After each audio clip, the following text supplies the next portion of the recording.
తిరుమల శ్రీవారి మహాప్రసాదం లడ్డూ కల్తీ మీద ఆంధ్రప్రదేశ్ ముఖ్యమంత్రి చంద్రబాబు గారు మరోసారి తీవ్రంగా స్పందించారు. జగన్మోహన్ రెడ్డి తీసుకున్నటువంటి నిర్ణయాల వల్ల కొన్ని కోట్ల మంది హిందువుల మనోభావాలు దెబ్బతిన్నాయి అంటూ చంద్రబాబు గారు జగన్ మీద ఆరోపణలు చేస్తున్నటువంటి నేపథ్యంలోనే ఈ అంశం మీద మనం విశ్లేషణ చేసుకునేటువంటి ప్రయత్నం అయితే చేద్దాం. ప్రస్తుతం మనతో పాటు ఉన్నారు ప్రముఖ రాజకీయ విశ్లేషకులు జగదేవ్ గారు. వారితో మాట్లాడదాం. జగదేవ్ గారు నమస్తే అండి. నమస్తే అండి. ఈ లడ్డూ కల్తీ వ్యవహారం మీద మరోసారి ఆంధ్రప్రదేశ్ ముఖ్యమంత్రి చంద్రబాబు గారు తీవ్రంగా స్పందించారు. ఇది దేవుడి నివేదికే అన్నట్లుగా ఆయన కమెంట్ చేయడం, అలాగే కొన్ని కోట్ల మంది హిందువుల మనోభావాలని జగన్మోహన్ రెడ్డి దెబ్బతీశాడు అనేటువంటి వ్యాఖ్యలు చేశారు. ఏంటి అసలు ఏం జరుగుతుంది ఈ తిరుమల వ్యవహారంలో? తిరుమల వ్యవహారం కూటమి ప్రభుత్వం ఏర్పడిన మరుక్షణం అంటే ప్రమాణ స్వీకారం చేసిన వారం రోజులకే ఈఓ గారు, అప్పటి ధర్మారెడ్డి గారు రాజీనామా చేసి వెళ్ళిపోవడము, వెంటనే ఈ ప్రస్తుత శ్యామలరావు గారిని రిక్రూట్ చేసుకున్న మరుక్షణము బాబు గారు చెప్పిన ఫస్ట్ మాట ఏంటంటే, గత ప్రభుత్వ హయాంలో దీని మీద రకరకాల వార్తలు వినిపించాయి. అవి విమర్శల, అవాస్తవాల, వాస్తవాల, ఏదైతేనే కొన్ని అయితే జరుగుతున్నాయి, ముందు ప్రక్షాళన చేపట్టండి, తర్వాత ఒక్కొక్కటిగా సర్దుకుంటుందని చెప్పాడట ఆయన. సో ఇంకా వెళ్ళిన మొదక్షణమే ఆయన ఫస్ట్ స్వామిని దర్శనం చేసుకొని ఒక్కొక్కటిగా గడిచిన 5 ఏళ్లలో రివ్యూస్ కానీ, మీటింగ్స్ కానీ, ఏం జరిగాయి, దేని మీద ఏం డిసిషన్ తీసుకున్నారు, ఏమిటి. జూన్లో ప్రమాణ స్వీకారం అయితే జూన్ మంత్ ఎండింగ్లోనే ఆయన కొన్ని రకాల రిపోర్ట్లు అన్ని పంపించడం, కొంతమందికి ఇవ్వడం అన్నీ జరిగాయి. ఎందుకంటే జూలై ఫస్ట్ వీక్లోనే వచ్చిందంట ఈ రిపోర్ట్. సో అంటే ఇంకా ఎన్ని ఉన్నాయి, ఇది ఒక ల్యాబ్లోకి వెళ్ళిన రిపోర్ట్ ద్వారా మనం నిర్ధారణ చేయలేం. సో 2-3 ల్యాబ్లకి పంపించారంట. ఒక గుజరాత్ పంపించారు, తర్వాత నోయిడా ఒకటి పంపించారట. ఇట్లా డిఫరెంట్గా బాగా ఫెమిలియర్. అంటే అది కూడా ఎలాగా, ఆ యూనివర్సిటీస్లో ఉన్న మెడికల్ కాలేజ్లో ఉన్న ల్యాబ్స్కి ఆల్మోస్ట్ ఆల్ హైయెస్ట్ రేటింగ్ ఉన్న ల్యాబ్స్ అంట అవి. ఓకే.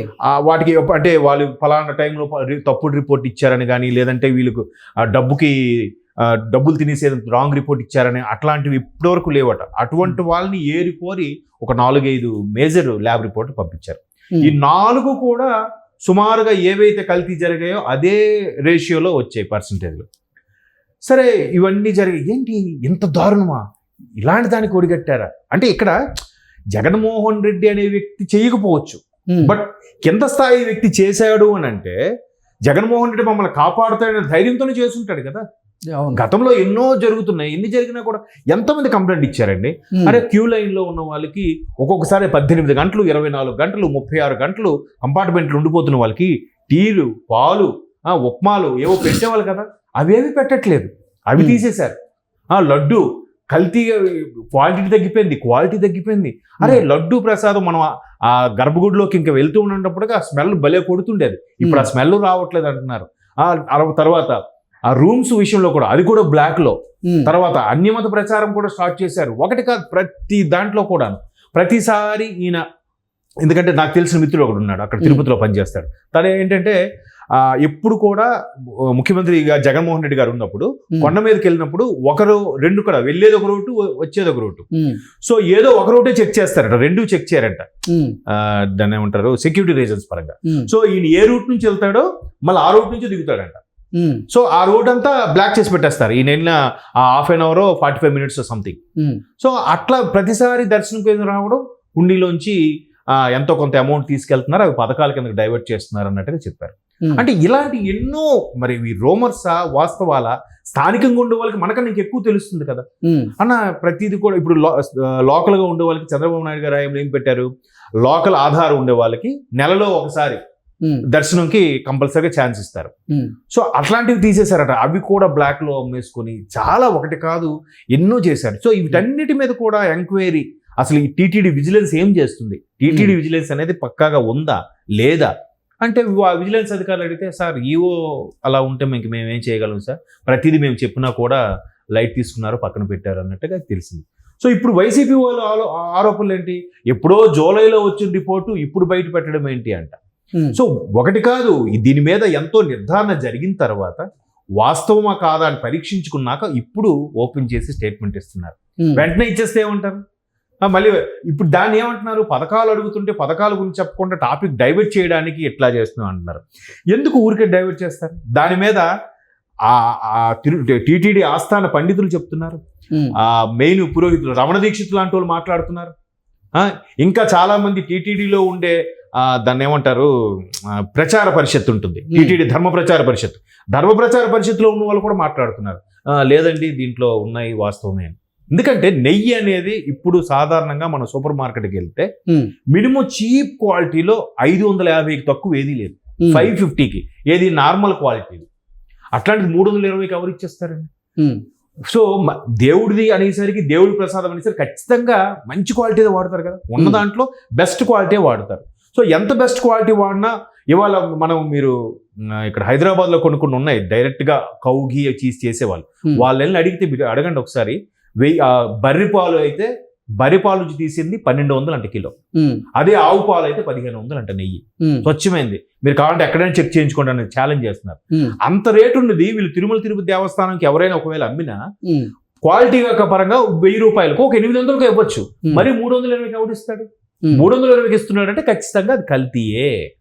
ఇప్పుడు రిఫండ్ ఆయిల్ అంటున్నారు, అది సన్ఫ్లవర్ ఆయిల్ లేదా పల్లీల ఆయిల్ అంటున్నారు. పల్లీలు కిలో 100 పైన ఉంది, 100 పైన ఉన్నది మొత్తం కిలో పల్లీలు పిప్పి చేస్తే వచ్చే ఆయిల్ ఎంత వస్తుందండి?